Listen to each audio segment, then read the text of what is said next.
আমরা আজকে আসছি গ্রামীণফোন হাউস বা জিপি হাউসে, যেটাকে বাংলাদেশের প্রথম দিককার এবং সবচেয়ে বড় পরিবেশ বান্ধব দালানগুলোর একটা ধরা হয়। কেন এটাকে বলা হয় সেটাই আজকের এই ভিডিওতে খোঁজার চেষ্টা করব।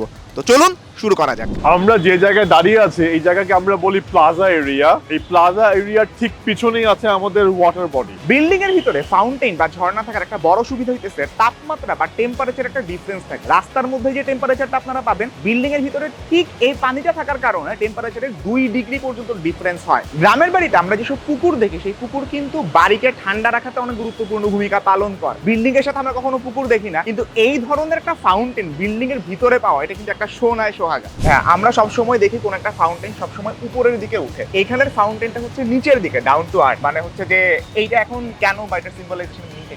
আচ্ছা, আমরা তো এনভায়রনমেন্ট থেকে অনেক কিছু নিচ্ছি, তাই না? বাট এটা আমরা যেহেতু বলছি এটা গ্রিন বিল্ডিং, তো এটা সিম্বলাইজ যে আমরা এনভায়রনমেন্ট থেকে নিচ্ছি না, আমরা এনভায়রনমেন্টকে ব্যাক করছি। তো পানিটা আমরা ডাউনওয়ার্ড ব্যাক করছি। এই ফাউন্টেনের আরেকটা গুরুত্বপূর্ণ কাজ হইতেছে যেটাকে বলে রেইন ওয়াটার হারভেস্টিং। যখন বৃষ্টির পানিটা আসে, এই বৃষ্টির পানিটা এখানে জমা থাকে অ্যান্ড দেন এটা টয়লেটের যে ফ্ল্যাশ ওয়াটারটা আছে না, আপনি যখন টয়লেট করেন তখন যে ফ্ল্যাশ করেন, ওই পানিটা ওইখানে ইউজ হয়। কারণ ওইখানে তো আমার একদম পিওর ওয়াটার লাগতেছে না। সো ওইখানে এই টাইপের ওয়াটার ইউজ করলে আমার এই বৃষ্টির পানিটা ইউজ হইলো এবং সাথে সাথে আমার এক্সট্রা যে পিওর ওয়াটার বা বিশুদ্ধ ওয়াটার, এটা আমি অন্য কোনো কাজে ইউজ করতে পারতেছে, হাত ধোয়ার কাজে, অন্য কোনো কাজে, টয়লেট ফ্ল্যাশের কাজে আমার এটাকে ইউজ করতে হইতেছে না। এটা একটা খুবই বেনিফিশিয়াল কাজ।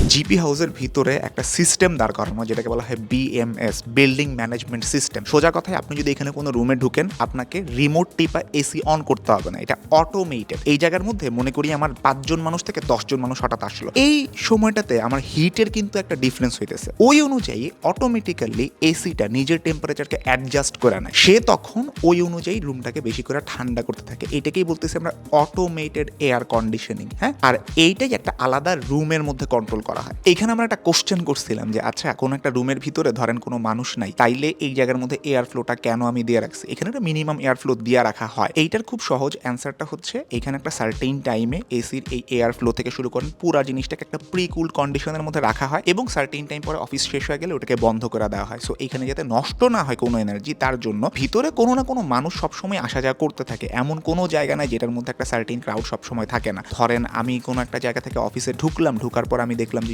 জায়গাটা গরম হয়, সেটা ওয়ার্ক এক্সপিরিয়েন্সের ক্ষেত্রে অনেক ইফেক্ট ফেলে। সো এটাকে আগে থেকে প্রি কুল করে রাখা হয়, ওই একটা মিনিমাম টেম্পারেচার সবসময় থাকে। সো এইটাতে কোনো প্যারা হয় না। ধরেন এইখানে কতজন মানুষ, তাহলে 5 থেকে 10 জন মানুষ হয়ে গেল এই রুমটার মধ্যে, সেই অনুযায়ী তো হিট অ্যাডজাস্টেড হবে। সো এইটা কিভাবে করা হয়? এটা মেশিনের মধ্যে একটা বিল্ডিং ফিচার আছে। সো আমরা যখন এখানে ইন করি 5 জন 10 জন বা 15 জন, নাম্বারও বেশি হতে পারে, তখন যেটা হয় যে মেশিন স্পেস টেম্পারেচারটাকে সেন্স করে যদি দেখে যে না, এখানে আর একটু বেশি কুল করার দরকার আছে, রুম টেম্পারেচার বেড়ে যাচ্ছে, মেশিন হচ্ছে তখন সেন্ট্রাল সিস্টেমকে সিগন্যাল দিবে, ওইখান থেকে তখন এয়ার ফ্লো বা কুলিংটাকে আরো এনহ্যান্স করে দিবে, সো দ্যাট এখানে যারা আসবে তারা একটু কমফোর্টেবল এনভায়রনমেন্ট থাকতে পারে। আমরা এখন এখানে যে আউটডোর গ্লাসটা দেখতেছি, এই গ্লাসটা খুব স্পেশাল একটা গ্লাস, 3 লেয়ারের। এটাকে আর্গন ফিল্ড গ্লাস বলে। আপনি দেখবেন এই বিল্ডিংটা পুরোটাই হচ্ছে গ্লাসের এবং এক্সটেরিয়র এই গ্লাসগুলা খুবই স্পেশাল। তার কারণে 3টা লেয়ারের মধ্যে বাইরের দিকে 2টা কাচের লেয়ার থাকে, মাঝখানে আর্গন অর্থাৎ আর্গন নামে যে নিষ্ক্রিয় গ্যাসটা আছে ওইটা থাকে। এইটার একটা সুবিধা হইতেছে আপনি যখন এই ধরনের গ্লাস ইউজ করেন, এটা বাইরে থেকে যে হিটটা আছে ওই হিটটা মাঝখানের যে আর্গন লেয়ারটা আছে ওই লেয়ারের মধ্যে ট্র্যাপড হয়। সো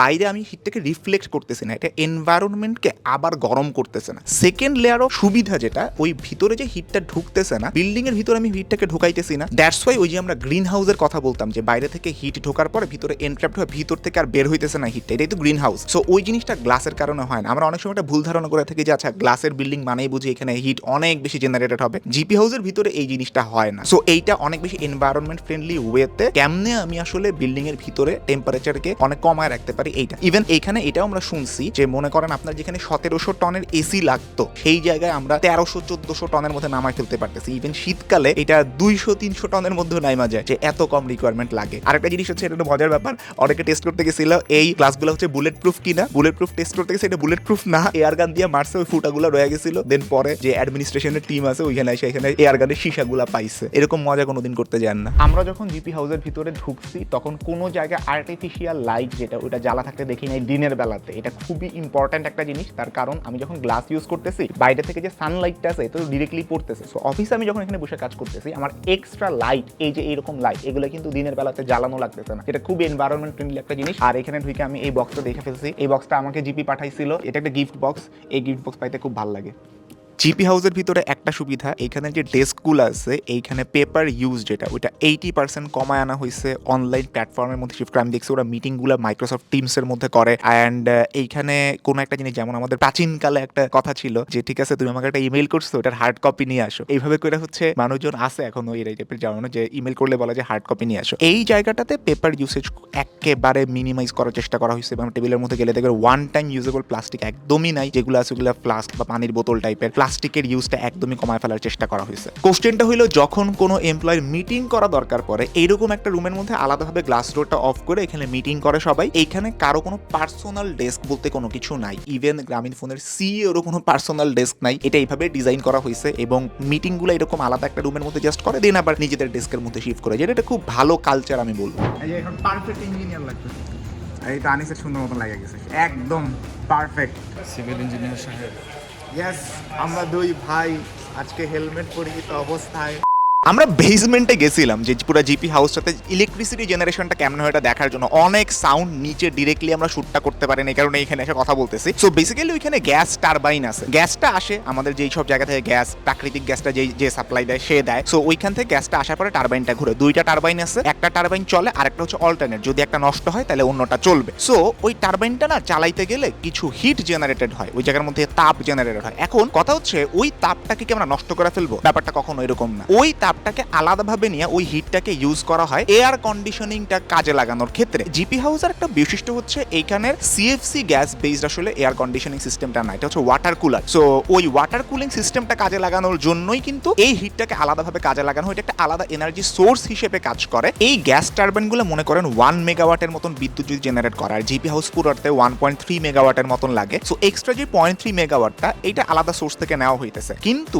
আপনি যদি এই হিটটা যেটা এক্সট্রা হিট জেনারেটেড হইতেছে এটাকে আলাদাভাবে ইউজ না করতেন, টোটাল প্রায় 4.5 মেগাওয়াটের মতন কারেন্ট আমার এখানেই দরকার পড়তো। কিন্তু ওই 4.5 মেগাওয়াটের জায়গায় আমি 1.3 মেগাওয়াটে কাজ সাইরা ফেলতে পারতেছি। এইটার কারণেই বলা হইতেছে যে আমি 70% এনার্জি এফিসিয়েন্সি এখানে দেখাইতে পারতেছি। সো আমার এক্সট্রা যে হিট এটাকে আমি নষ্ট না করে আমি 70% এক্সট্রা কাজে লাগাইতেছি, যেটা আমাকে অবশ্যই একটা এনার্জি এফিসিয়েন্সি দিতেছে, এখানে আমার এনভায়রনমেন্ট ফ্রেন্ডলি একটা নেচার দিতেছে। আমরা এখন খুবই স্পেশাল একটা জায়গায় জিপি হাউসের ভিতরের ওয়াশরুমে আছি। আপনাদেরকে দুইটা পানির পার্থক্য বোঝাই। আমরা যখন হাত ধুই, হাত ওয়াশ করতেছি, কোনো কিছু করতেছি, এই পানিটা যে নষ্ট পানিটা এটাকে বলা হয় গ্রে ওয়াটার বা গ্রে ওয়েস্ট ওয়াটার, ঠিক আছে? এটা গেল। আবার আমরা যে ফ্লাশের মধ্যে যে পানিটা ইউজ করি ওই পানিটা যখন যায়, যখন আমাদের বর্জ্য হিউম্যান ওয়েস্ট যেটা ওটাকে নিয়ে যায়, ওটা করে ব্ল্যাক ওয়াটার, ঠিক আছে? আমরা যখন ফ্ল্যাশের জন্য যে পানিটা ইউজ করি ওটা কিন্তু এতটা পরিষ্কার হওয়া লাগে না। আপনার হাত ধোয়ার জন্য যে পানিটা এটা কিন্তু বেসিনের পানিটা পরিষ্কার হওয়া লাগবে, কিন্তু ওই ফ্ল্যাশের পানিটা কিন্তু পরিষ্কার হওয়া লাগবে না। ওই পানিটাই কিন্তু ওই যে রেইন ওয়াটার হারভেস্টিং এর মাধ্যমে আসে, তারপরে অন্যান্য অনেক জায়গা থেকে ওরা ইউজ করে এই ফ্ল্যাশ ওয়াটারটা এখানে, এবং এমন ভাবে ইউজ করে যে পুরা বছরে 96,000 বার ফ্ল্যাশ করা যায়। এবং এই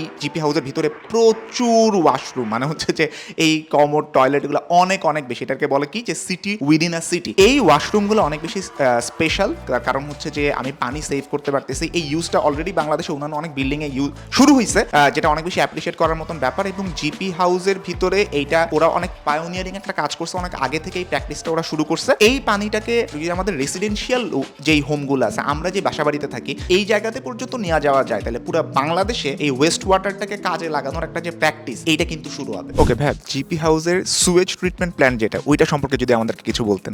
সুয়েজ ট্রিটমেন্ট প্ল্যান্টটা হচ্ছে আমাদের এই যে ওয়াশরুমগুলো আছে জিপি হাউসগুলো, ওয়াশরুম থেকে যে হিউম্যান ওয়েস্টগুলো যাচ্ছে এটা আমরা একটা রিজার্ভারে কালেক্ট করছি ওয়েস্টগুলো। তো এটাকে একটা ট্রিটমেন্ট প্রসেস দিয়ে নিতে হয়, এটা হচ্ছে এরোশন অ্যান্ড সেডিমেন্টেশন প্রসেস। এটা হওয়ার পরে এটা এটার জাম কন্ট্রোলটা হয় এবং হচ্ছে ওই লিকুইড সয়েলটা একটু হার্ড অবস্থায় আসে। তারপরে এটা আমরা হচ্ছে সিটি কর্পোরেশনের থ্রুতে ঢাকার বাইরে ওদের কিছু ডিসপোজাল এরিয়া আছে ওইখানে পাঠিয়ে দিই। ইউজুয়ালি কি হয়, বাসা বাড়িতে অনেক ক্ষেত্রে দেখা যায় যে সেপটিক ট্যাঙ্ক থেকে পানিটা আমরা ড্রেনে ছেড়ে দিচ্ছি, পানিটা কালো হয়ে থাকছে, জামস ঘোরাফেরা করছে, পোকা ঘোরাফেরা করে, এবং আরেকটা দেখা যায় যে একটা ব্যাড স্মেল হয়, এনভায়রনমেন্টটা পলিউটেড হয়। সো ওইটা যেন না হয় আমাদের আশেপাশের এনভায়রনমেন্টটা, আমরা ওইটাকে কন্ট্রোল করে তারপরে হচ্ছে আমরা ডিসপোজাল করি আর কি।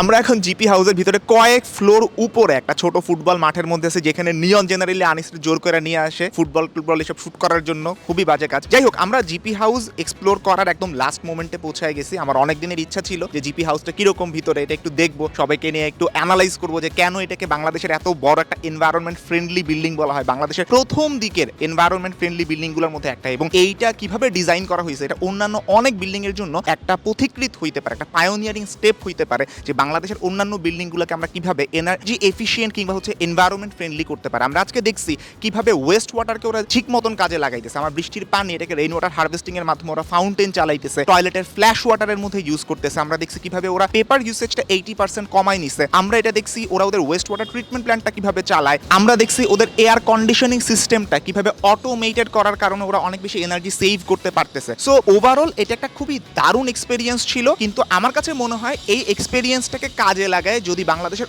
অন্যান্য বিল্ডিং এর মধ্যে আমরা এই ধরনের এনার্জি এফিশিয়েন্ট সিস্টেম দাঁড় করাইতে পারি, সেটা আমাদের জন্য আলটিমেট সাকসেস হবে। সো আমি আশা করব বাংলাদেশের টপ মোস্ট অ্যাডমিনিস্ট্রেশনের প্রাইভেট কিংবা পাবলিক যেটাই হোক, তারা যাতে এই বিল্ডিংটাকে একটা আদর্শ বা একটা মডেল বা একটা আইডল হিসেবে ধরে নিজেদের মতন অন্যান্য বিল্ডিংগুলোকে এনার্জি এফিশিয়েন্ট কিংবা এনভায়রনমেন্ট ফ্রেন্ডলি বানাইতে পারে। সবাইকে অসংখ্য ধন্যবাদ ভিডিওটা দেখার জন্য। পরবর্তী ভিডিওতে সাথে থাকবেন। আল্লাহ হাফিজ।